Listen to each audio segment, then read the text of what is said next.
السلام علیکم ملګرو، په دغه ویډیو کې تاسو ته ښایم چې څنګه کولی شو جیمیل اکاونټ بغیر له نمبره جوړ کړو. یعنې مخکې به مو چې کله جیمیل اکاونټ جوړوو هغلته به یې په اخر کې موږ نه د وریفای دپاره نمبر غوښته، تر څو به هم چې نمبر نه ورکړی نو هغه جیمیل اکاونټ به نه جوړېده. نو په دغه ویډیو کې ملګرو تاسو ته ښایم چې څنګه کولی شو جیمیل اکاونټ بغیر له نمبره جوړ کړو. نو زه د ویډیو په طرف ویډیو شروع کوو.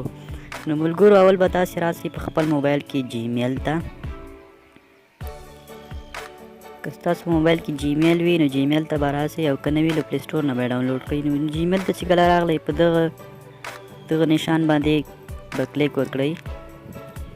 دلته مو چې کلیک وکړ دلته ته وایي چې ایډ انادر اکاونټ، په دغه باندې کلیک وکړئ.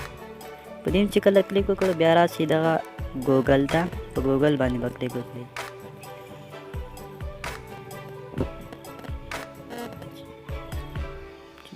ګوګل مو کلیک وکړو، دلته نه خپل د موبایل کوډ غواړي، نو موبایل کوډ به ورکړئ.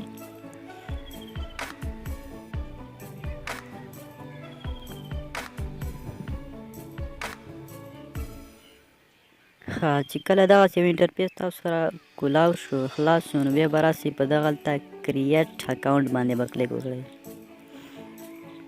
کریټ اکاونټ نه وروسته یو تاسو ته راځي فار مای سیلف، زما دپاره ټو منیج مای بزنس، او یا د بزنس دپاره.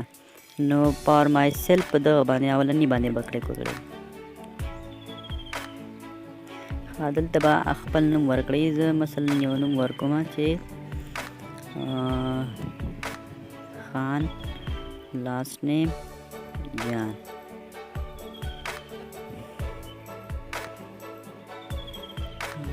بیا به ورته میاشت ورکوئ، ډې ورځ به ورکوئ، کومه ورځ پیدا شوی هغه تاریخ به ورته ورکوئ. ایر کال 2003 میل.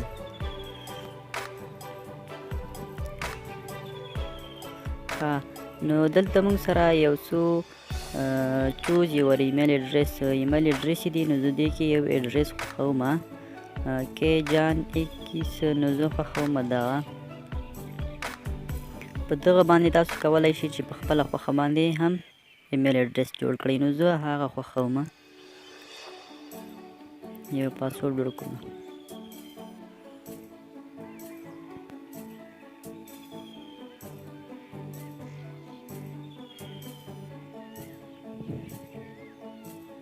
چې کله مو پاسورډ ورکړم ملګرو نو بیا به په دغه نیکسټ باندې کلیک وکړئ. نیکسټ باندې مو کلیک وکړ نو دلته ګورئ اډ فون نمبر، زه ورته وایم چې سکیپ یې کړه.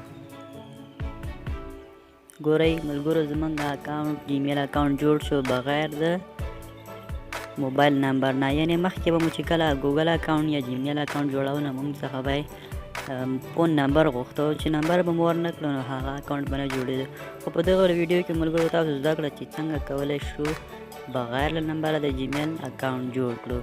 نو ملګرو دا ډېره خوندوره طریقه وه. بیا به په دغه نیکسټ باندې کلیک وکړئ نو ستاسو اکاونټ به یس آی اګري.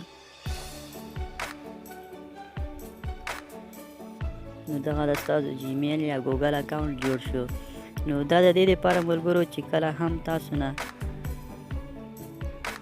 خامخا نمبر مو ورکړه په هغه مخکینۍ طریقه کې او نمبر درنه ورک شو نو بیا تاسو نشئ کولی چې هغه بیرته هغه زوړ جیمیل را خلاص کړئ.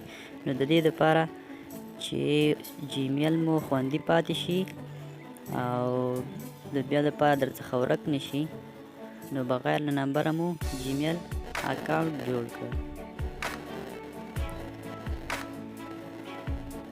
زه اوس دا ورایټ کوم خان جان. نو ملګرو هیله لرم ویډیو به مو خوښه شوې وي، ویډیو در سره شیر کړئ له ملګرو سره، او که چېرته مو زموږ چینل در نه وي سبسکرایب کړی زموږ چینل در سره سبسکرایب کړئ، ځکه چې موږ په خپل چینل کې همدغسې ټیکنیکل ښې ویډیوګانې اپلوډ کوو.